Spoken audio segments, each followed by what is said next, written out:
পৃথিবীর সমস্ত মানুষ জঙ্গলে বসবাস করতে বাধ্য হয়েছে। কিন্তু কেন? গ্লোবাল ওয়ার্মিংয়ের ভয়াবহ প্রভাব পুরো পৃথিবীকে ঠেলে দিয়েছে এক চরম বিপর্যয়ের দিকে। খাদ্য সংকট এতটাই ভয়ানক হয়ে উঠেছে যে মানুষ পরিণত হয়েছে নরখাদকে। একসময় তারা মানুষকে রান্না করে খেতে শুরু করেছে। জঙ্গলের হিংস্র পশু, নিষ্ঠুর প্রকৃতি আর প্রতিনিয়ত মৃত্যুর ভয়, এইসবের সাথে যুদ্ধ করতে না পেরে একসময় পৃথিবী হয়ে পড়ে জনমানবশূন্য। কিন্তু প্রশ্ন হচ্ছে, কি এমন ঘটেছিল পৃথিবীর সাথে, আর কি হয়েছিল তাদের শেষ পরিণতি? এইসব রহস্যের উত্তর জানতে দেখতে থাকুন সম্পূর্ণ ভিডিওটি। গল্পের শুরু হলে আমাদের একটি জঙ্গল দেখানো হয়। এই জঙ্গলে জন তার স্ত্রী এবং বাবার সাথে বসবাস করত। আসলে তখন সময়টা ছিল পৃথিবী ধ্বংসের। চারদিকে শুধু ঘন জঙ্গল আর নীরবতা, কোথাও কোনো মানুষের চিহ্ন পর্যন্ত নেই। সামান্য খাবারের অভাবে মানুষরা মারা যাচ্ছিল। তাই নিজেদেরকে বাঁচাতে এখন সবাই মানুষ হয়ে মানুষকে খেতে শুরু করে, যাকে বলে নরখাদক। তাই জন নিজের জীবন বাঁচাতে এই নির্জন জঙ্গলে বাস করে। এখানে সে বেশ শান্তিতে দিন কাটাচ্ছিল, কিন্তু হঠাৎ একদিন সে কিছু একটা শব্দ শুনতে পায়। জন পেছনে ফিরে তাকাতেই সে দেখে কিছু নরখাদক লোক তার দিকে এগিয়ে আসছে। জন ভয় পেয়ে দৌড়ে তার বাড়ির দিকে যায়। সেখানে তখন ঘরের ভেতর জনের বাবা ও স্ত্রী ছিল। জন তাদেরকে সেই নরখাদকের কথা জানিয়ে দেয়। এরপর তারা বাইরে তাকালে দেখে নরখাদকরা তাদের বাড়ির দিকে আসছিল। জন বুঝতে পারে এখানে থাকলে তাদের মৃত্যু নিশ্চিত। তাই এক মুহূর্তও দেরি না করে তারা দরকারি জিনিসপত্র নিয়ে চুপি চুপি পিছনের দরজা দিয়ে পালিয়ে যেতে শুরু করে। কিন্তু জনের স্ত্রী অসুস্থ ছিল, তার শরীরে প্রচণ্ড ব্যথা, সে হাঁটতে পারছিল না। জনের বাবা বুঝতে পারে এভাবে চলতে থাকলে তারা সবাই মারা যেতে পারে। তাই তিনি একটি কঠিন সিদ্ধান্ত নেন। জন ও তার স্ত্রীকে একটি বড় বাক্সের ভিতরে লুকিয়ে রাখেন। এরপর একা বেরিয়ে যান তাদের সাথে লড়াই করতে। তিনি শুরুতে তাদের কয়েকজনকে মারতে সক্ষম হন, কিন্তু সেই খাদকরা সংখ্যায় অনেক। শেষ পর্যন্ত সবাই একসাথে জনের বাবার উপর ঝাঁপিয়ে পড়ে আর ভয়ানকভাবে তাকে হত্যা করে। গর্তের ভেতর থেকে জন ও তার স্ত্রী এসব দেখতে থাকে। তাদের অসহায়ভাবে দেখা ছাড়া তেমন কিছুই করার ছিল না, কারণ সেই খাদকরা খুবই নৃশংস ছিল। তারা জনের বাবার লাশটি নেয়ার প্রস্তুতি করে, যেন পরবর্তীতে সেটা রান্না করে খেতে পারে। এছাড়াও তারা জনের সমস্ত খাবার ও জিনিসপত্র নিয়ে যায়। সেখানে একটা ব্যাগে জনের স্ত্রীর ওষুধ ছিল। সেই ওষুধ সময় মতো না পেলে তার অসুখ আরও বাড়তে শুরু করবে, এমনকি মারাও যেতে পারে। জন তখন বেশ চিন্তায় পড়ে যায়। এখন সে কি করবে? এক মুহূর্তে তার সব কিছু শেষ হয়ে গেল। খাদকরা চলে যাবার পর জন তার স্ত্রীকে নিয়ে আবারও বাড়িতে ফিরে আসে।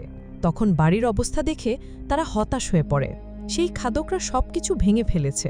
জন তখন আশেপাশ থেকে কাঠ কুড়িয়ে আনে এবং ভাঙা ঘরটা ঠিক করতে শুরু করে, কারণ ওটাই ছিল তাদের শেষ আশ্রয়। জন সেই ঘরের মধ্যে তার অসুস্থ স্ত্রীকে শুয়ে রাখে। জন বুঝতে পারে তার স্ত্রীর ওষুধ পেতে দেরি হলে সে মারা যেতে পারে। তাই তার জন্য সামান্য খাবার আর পানি রেখে বেরিয়ে পড়ে সেই খাদকদের উদ্দেশ্যে। তার একটাই লক্ষ্য, যে কোনো মূল্যে ব্যাগটা ফিরে পেতে হবে। সময়টা তখন শীতকাল, চারদিকে প্রচণ্ড ঠান্ডা। জনের শরীরে পাতলা কাপড় থাকায় ঠান্ডায় কাঁপতে শুরু করে। এরপরেও সে দমে না গিয়ে সামনের দিকে এগিয়ে চলছিল, কিন্তু অনেক সময় ধরে না খাওয়ার কারণে তার শরীর ক্রমেই দুর্বল হয়ে পড়ছিল। এভাবে অনেকটা পথ এগিয়ে গেলে হঠাৎ একসময় সে হোঁচট খেয়ে পড়ে যায়। জন তখন হতাশ হয়ে পড়ে, মনে হচ্ছিল এখানেই সব শেষ। ঠিক তখনই আমরা দূরে একটি ছেলেকে দেখতে পাই। জন ভাবে তার কাছে হয়তো সাহায্য পেতে পারে। এই আশায় সে ছেলেটির পেছনে যেতে শুরু করে। ছেলেটির বাড়ি জঙ্গলের বেশ কাছেই ছিল। জন তখন ঘরে প্রবেশ করে দেখে এক বৃদ্ধ লোক আর সাথে ছোট্ট ছেলেটাকে। জনকে দেখে তারা ভয়ে কাঁপতে শুরু করে, কারণ তারা ভেবেছিল জন হয়তো তাদের মারতে এসেছে। কিন্তু জন বোঝায় যে সে তাদের কাছে শুধু সাহায্য চায়। এরপর জন ঠান্ডা থেকে বাঁচার জন্য সেখান থেকে কিছু কাপড় নেয় আর আবারও সামনের দিকে চলতে শুরু করে। বেশ কিছুটা পথ এগিয়ে গেলে সে খাদকদের পায়ের ছাপ দেখতে পায়। জন তখন সেগুলো অনুসরণ করে এগিয়ে চলতে থাকে। এভাবে কিছুটা পথ গেলে সামনে যা দেখে এতে সে হতবাক হয়ে যায়, কারণ সেখানে তার বাবার পুড়ে যাওয়ার শরীর ও হাড় পড়েছিল। মূলত সেই খাদকরা ইতিমধ্যে তার বাবাকে খেয়ে ফেলেছে। চোখের সামনে এসব দৃশ্য দেখে জন কান্নায় ভেঙে পড়ে। সে তার বাবার বেঁচে যাওয়া হাড়গুলো কবর দেয়। এরপর জন মনে মনে ঠিক করে সে খাদকদের সবাইকে মেরে প্রতিশোধ নিবেই। আপনার কি মনে হয়, জন কি পারবে সেই ভয়ঙ্কর খাদকদের মোকাবেলা করতে? চলুন দেখি সামনে তার সাথে কি ঘটে। এরপর জন আবারও তাদের পায়ের ছাপ অনুসরণ করে চলতে শুরু করে। খানিকটা পথ গেলে সে একটি ছোট তাঁবু দেখতে পায়। হয়তো এটা খাদকদের তাঁবু হতে পারে। জন তখন বিষয়টি দেখার জন্য সেদিকে একটি পাথর ছুঁড়ে মারে, কিন্তু সেখানে কোনো সাড়া শব্দ পাওয়া যায় না। কেউ না থাকায় জন ধীরে ধীরে ভিতরে ঢুকে পারে। সেখানে জন দরকারি কিছু জিনিস দেখতে পায়, যেমন একটা বক্স, কিছু ম্যাচ, একটা ছুরি এবং একটি বাঁশি। জন তখন সবকিছু তুলে নেয়, হয়তো পরে যে কোনো সময় কাজে লাগতে পারে। এরপর জন আবারও জঙ্গলের পথ ধরে হাঁটতে শুরু করে, কিন্তু ধীরে ধীরে খাদকদের পায়ের ছাপ আর দেখা যাচ্ছিল না। তখন সে একটা উঁচু গাছে উঠে চারদিকে তাকালে সে দেখতে পায় দূরে একটি জায়গায় ধোঁয়া উঠছে। জন কিছু ভাবছিল, হঠাৎ সে গাছ থেকে নিচে পড়ে যায়। এতে করে সে পায়ে আঘাত পেয়েছিল। তবে এই শব্দে আশেপাশে বন্য কুকুররা তাকে মারতে ছুটে আসে। ভয় পেয়ে জন তখন পালাতে শুরু করে। পায়ে আঘাত পাওয়াতে সে ঠিকমতো দৌড়াতে পারছিল না, কিন্তু এরপরেও সে দমে না গিয়ে হামাগুড়ি দিয়ে পালানোর চেষ্টা করে। সন্ধ্যা নেমে আসে। জন তখন কিছু কাঠ জোগাড় করে আগুন জ্বালায়। আগুন দেখে কুকুরগুলো ভয় পেয়ে পালিয়ে যায়। এ যেন নিশ্চিত মৃত্যু থেকে জন বেঁচে গেল। প্রচণ্ড ক্ষুধা ও ক্লান্ত থাকায় জন সেখানেই ঘুমিয়ে পড়ে। এরপর দিন সকালে ঘুম থেকে উঠলে জন কিছুটা শক্তি অনুভব করছিল, তাই সে পুরোদমে আবারও সামনে এগিয়ে চলে। অনেকটা পথ চলার পর জন এবার জঙ্গল পেরিয়ে নদীর কাছে চলে আসে। সে তখন খেয়াল করে নদীর পানিতে রক্ত ভেসে আসছে। এতে জন ভীষণ ভয় পেয়ে যায়। চারদিকে তাকিয়ে বিষয়টি বোঝার চেষ্টা করছিল। তখনই খেয়াল করে একটি মহিলা নদীতে রক্তমাখা ছুরি পরিষ্কার করছে। জনের আর বুঝতে বাকি থাকে না মহিলাটি হয়তো খাদকদের দলের একজন। মহিলাটি সেখান থেকে চলে যেতে শুরু করলে জন তখন চুপি চুপি তাকে অনুসরণ করতে থাকে। কিছুক্ষণ পর মহিলাটি একটা ঘরে ভিতরে যায়। জনও তখন নিজেও সাবধানে সেই ঘরে প্রবেশ করে। সেখানে নজর পড়ে মাটিতে রাখা তার ব্যাগটিতে, কিন্তু খুলে দেখা যায় ভিতরে ওষুধ নেই। সে ঘরের বিভিন্ন জায়গায় খুঁজতে থাকে, কিন্তু হঠাৎ মহিলাটি পেছন থেকে তার উপর আক্রমণ করে। দুজনের মধ্যে শুরু হয় ভয়ানক মারামারি। জন ক্ষুধার্ত থাকায় তখনও দুর্বল ছিল, কিন্তু তবু নিজের শেষ শক্তিটুকু দিয়ে সে মহিলাটিকে আঘাত করে মেরে ফেলে। শব্দ পেয়ে বাকি খাদকরা ঘরের দিকে আসতে শুরু করে। জন তখন দ্রুত রক্ত আর মারামারির সব প্রমাণ মুছে দেয়। এরপর মহিলার দেহটাকে লুকোনোর জন্য একটা গাছের আড়ালে নিয়ে যায়। ঠিক তখনই তার কাছে থাকা একটি কুঠার মাটিতে পড়ে যায়। এরপর জন গাছের পিছনে লুকিয়ে সবকিছু দেখছিল। তবে আমরা খেয়াল করি সে খাদকরা ছোট্ট ছেলেটাকে ধরে এনেছে, একসময় যাদের কাছ থেকে জন গরম কাপড় নিয়েছিল। জন তখন কান্নায় ভেঙে পড়ে, কারণ সে জানত সে খাদকরা বাচ্চাটিকেও রান্না করে খাবে। সে দূর থেকে সবকিছু দেখলেও তার কোনো কিছুই করার ছিল না। এমন সময় খাদকদের দলের একজন সেই কুটাটি দেখে ফেলে। তখন তারা বুঝতে পারে যে আশেপাশে হয়তো কেউ রয়েছে। জন তাড়াতাড়ি সেই মহিলার মৃতদেহ পাতার নিচে লুকিয়ে ফেলে। অপরদিকে তারা চারদিকে খুঁজতে শুরু করে। খাদকরা যখন অন্যদিকে খুঁজতে যায়, এই সুযোগে জন ছুটে যায় ছেলেটাকে বাঁচাতে, কিন্তু ছেলেটি জনকে খাদক ভেবে ভয়ে চিৎকার করে। তবুও জন শান্তভাবে তার দড়ি খুলে দেয় আর ছেলেটি তখন পালিয়ে যায়।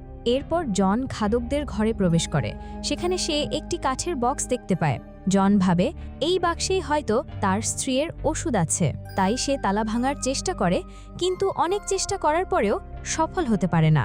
তখনই জন দেখতে পায় খাদকদের দলের লিডার ঘরের দিকেই আসছে, তাই সে তাড়াতাড়ি একটি জায়গায় লুকিয়ে পড়ে। খাদকটি ঘরে ঢুকে বাক্সের ওপর মাটির দাগ দেখে বুঝতে পারে নিশ্চয়ই এখানে কেউ এসেছিল। সে তখন তার দলের সবাইকে বিষয়টা জানায় আর সবাই মিলে চারদিকে ছড়িয়ে পড়ে। বেশ কিছুক্ষণ খোঁজার পর তারা সেই মহিলার লাশ খুঁজে পায়। তাদের আর বুঝতে বাকি থাকে না আশেপাশেই তাদের শত্রু লুকিয়ে আছে। অন্যদিকে আমরা জনের স্ত্রীকে দেখতে পাই। তার যখন ঘুম ভাঙে সে দেখে দরজা বাইরে থেকে বন্ধ, আশেপাশে কোথাও জন নেই। তখন দরজা খুলতে গিয়ে সে পড়ে যায়, কারণ শরীরের অবস্থা আগের থেকে খারাপের দিকে যাচ্ছে। এদিকে রাত হয়ে যায়। জন তখনও সেখানে লুকিয়েছিল, কারণ চারদিকেই নরখাদকরা তাকে খুঁজতেছে। অবশেষে ভোরের দিকে নরখাদকরা যখন গভীর ঘুমে ছিল, জন সাবধানে লিডারের গলায় ঝোলানো চাবিটা চুরি করে এবং বাক্সটি খুলে ফেলে। সেই বাক্সের ভেতরে তার স্ত্রীর ওষুধ ছিল। জন দ্রুত ওষুধ নিয়ে পালাতে শুরু করে, কিন্তু একটা ঘন্টায় লেগে সেটি শব্দ করে বেজে ওঠে। শব্দ শুনে নরখাদকরা জেগে যায়। জন জীবন বাঁচাতে প্রাণপণে দৌড়াতে শুরু করে। তাকে ধরতে খাদকরা তার পিছু নেয়, কিন্তু জন ক্ষুধার্ত আর আঘাত পাওয়ার কারণে বেশি দূর যেতে পারে না। খাদকরা জনকে বন্দি করে তার শরীর থেকে পোশাক খুলে নেয়। সবাই তখন আগুন জ্বালিয়ে উল্লাস করছে। এখন তারা জনকে রান্না করবে। এদিকে জন দেখে তার পাশেই একটা বাঁশি পড়ে আছে। বাঁশিটা টেনে এনে সে জোরে জোরে বাজাতে থাকে। তার শব্দে আশেপাশের বন্য হিংস্র কুকুর দৌড়ে আসে। বন্য কুকুরের ভয়ে খাদকরা পালাতে শুরু করে। এই সুযোগে জন সেখান থেকে পালিয়ে যায়, কিন্তু খাদকদের লিডার ছিল অনেক চালাক। সে নিজেকে বাঁচাতে তার দলের একজনকে কুকুরগুলার সামনে ফেলে দেয় আর এই সুযোগে নিজে পালিয়ে যায়।